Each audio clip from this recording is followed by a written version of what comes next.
ইউক্রেনের পূর্বাঞ্চলের কুয়াশাচ্ছন্ন ও নীরব সমতলে ছোট্ট একটি গ্রাম দাঁড়িয়ে আছে। নাম তার সেভেরক্স।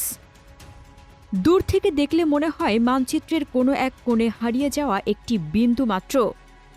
কিন্তু বাস্তবে এই ক্ষুদ্র গ্রামটি আজ পূর্ব ইউক্রেনের সংঘাতের এক নীরব কেন্দ্রবিন্দু।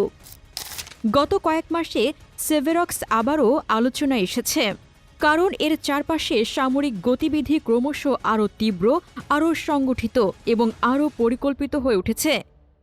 ভৌগোলিক দিক থেকে ছোট হলেও সেভেরক্সের অবস্থান অত্যন্ত গুরুত্বপূর্ণ।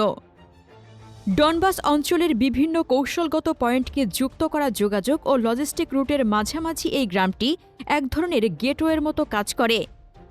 যে পক্ষ এই এলাকায় নিয়ন্ত্রণ প্রতিষ্ঠা করতে পারবে, সে পক্ষই আশপাশের সেক্টরে সেনা চলাচল, রসদ সরবরাহ এবং ভবিষ্যৎ অভিযানের গতি নির্ধারণে সুবিধা পাবে।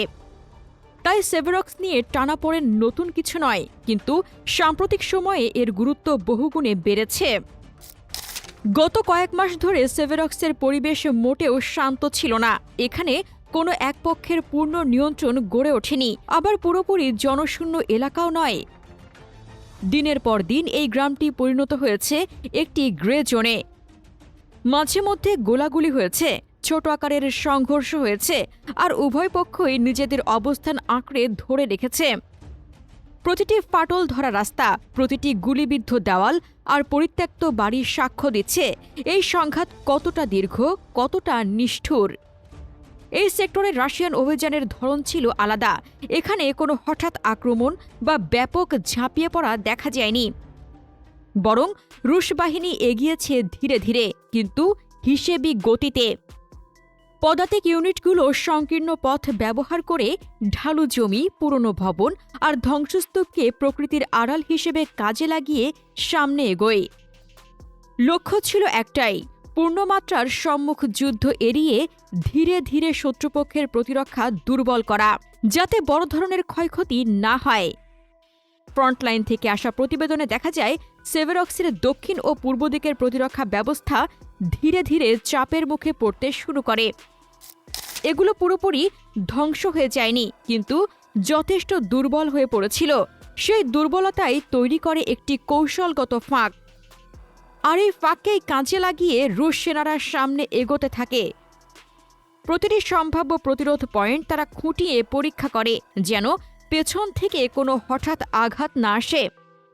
শেষ পর্যন্ত যখন রুশ বাহিনী সেভেরক্সে প্রবেশ করে, তখন দৃশ্যটা ছিল হৃদয় বিদারক। অনেক বাড়ি ক্ষতিগ্রস্ত, বেশিরভাগ ভবন ফাঁকা, আর হাতে গোনা কয়েকজন বাসিন্দা চরম জরুরি পরিস্থিতিতে সেখানে রয়ে গেছেন। এই দৃশ্য স্পষ্ট করে দেয় এই গ্রামটি কতদিন ধরে চাপ, ভয় আর অনিশ্চয়তার মধ্যে ছিল। সেভেরক্সে প্রবেশের পর রুশ বাহিনীর কাজ শুধু এলাকা দখলেই সীমাবদ্ধ ছিল না, শুরু হয় একটি পদ্ধতিগত ক্লিয়ারিং অপারেশন। প্রতিটি পুরনো ভবন, প্রতিটি গুদাম, প্রতিটি সরু গলি একে একে তল্লাশি করা হয়, কারণ যে কোনো মুহূর্তে ফাঁদ, স্নাইপার বা শত্রুপক্ষের অবশিষ্ট ইউনিট সক্রিয় হতে পারে। এই পর্যায়ে সামরিক প্রকৌশলীরাও অভিযানে যুক্ত হন। তারা রাস্তা, ছোট সেতু এবং সম্ভাব্য প্রতিরক্ষা অবস্থানগুলো মূল্যায়ন করেন। এই মূল্যায়ন থেকেই স্পষ্ট হয়ে ওঠে, সেভেরক্স আর মানচিত্রের একটি ছোট বিন্দু নয়, এটি এখন এমন একটি সেক্টর যাকে স্থিতিশীল না করলে বৃহত্তর অভিযানে যাওয়া সম্ভব নয়। পুরো অভিযানটি এগিয়েছে ঢেউয়ের মতো, নীরব কিন্তু নিরবিচ্ছিন্ন। বড় বিস্ফোরণ বা নাটকীয় দৃশ্যের চেয়ে এখানে ছিল ধারাবাহিক চাপ, যা দিনে শত্রুপক্ষের অবস্থান ক্ষয় করে দেয়। পরিস্থিতি কিছুটা নিয়ন্ত্রণে আসার পর শুরু হয় পরবর্তী ধাপ, সংহতি ও স্থায়িত্ব। একসময় পরিত্যক্ত রাস্তাগুলো ধীরে ধীরে অভ্যন্তরীণ লজিস্টিক ব্যবস্থায় ব্যবহার হতে থাকে। রসদ বহনকারী যানবাহন আসা যাওয়া শুরু করে। গুরুত্বপূর্ণ পয়েন্টে নতুন পর্যবেক্ষণ পোস্ট বসানো হয়, যাতে আশপাশের সেক্টর সার্বক্ষণিক নজরদারিতে রাখা যায়। তবে হুমকি পুরোপুরি শেষ হয়নি। ফ্রন্টলাইনের খুব কাছেই শত্রুপক্ষ এখনও সক্রিয় ছিল, তাই যে কোনো সময় পরিস্থিতি আবার বদলে যেতে পারে।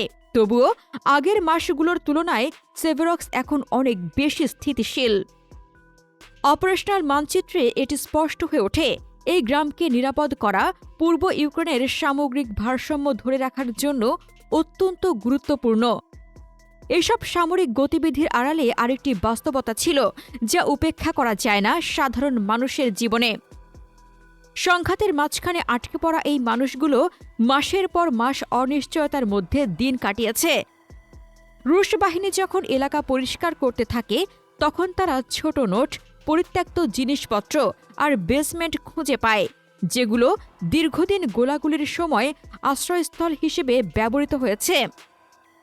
যে কয়জন বাসিন্দা তখনও ছিলেন, তারা জানেন বিদ্যুৎ ছিল অনিয়মিত, পানির সংকট ছিল তীব্র, আর প্রায় প্রতিদিনই গুলির শব্দ শোনা যেত। অনেকেই অল্প খাবারের উপর নির্ভর করে বেঁচেছিলেন। পরিস্থিতি খারাপ হওয়ায় অনেক পরিবার বাধ্য হয়ে বাড়িঘর ছেড়ে চলে যায়। রুশ বাহিনীর প্রবেশ তাদের জীবনে কিছু ছোট পরিবর্তন আনে। ধীরে ধীরে লজিস্টিক লাইন খুলতে শুরু করে, জরুরি সহায়তা পৌঁছাতে থাকে, আর নিরাপদ ভবন চিহ্নিত করার কাজ শুরু হয়। এই ধ্বংসস্তূপের মাঝে স্পষ্ট হয়ে ওঠে সেভেরক্স শুধু একটি যুদ্ধক্ষেত্র নয়, এটি এমন একটি জায়গা যেখানে মানুষ নিজের ইচ্ছার বাইরে পড়ে গিয়ে টিকে থাকার লড়াই চালিয়ে গেছে। সেভেরক্স দখলের প্রভাব কেবল মানচিত্রের নতুন একটি রেখা টানার মধ্যেই সীমাবদ্ধ নয়। রাশিয়ার জন্য এটি পূর্বাঞ্চলে পরবর্তী অভিযানের একটি গুরুত্বপূর্ণ করিডোর খুলে দেয়। রসদ সরবরাহ সহজ হয়, লজিস্টিক রুট ছোট হয়, আর আগের যেসব কৌশলগত পয়েন্টে পৌঁছানো কঠিন ছিল, সেগুলোর দিকে অগ্রসর হওয়ার সুযোগ তৈরি হয়। অন্যদিকে শত্রুপক্ষের জন্য সেভেরক্স হারানো ছিল বড় ধরনের মানসিক ধাক্কা। যে গ্রামটি তারা দীর্ঘদিন ধরে রেখেছিল, সেটি এখন রুশ বাহিনীর সংহতির কেন্দ্র হয়ে ওঠে। ফলে তাদের প্রতিরক্ষা নতুন করে সাজাতে হয়, সেনা পুনর্বিন্যাস করতে হয় এবং বিকল্প রুট খুঁজতে বাধ্য হতে হয়। অনেক সামরিক বিশ্লেষকের মতে সেভেরক্সের পতন এই অঞ্চলে অভিযানের ধরনের পরিবর্তনের ইঙ্গিত দিচ্ছে।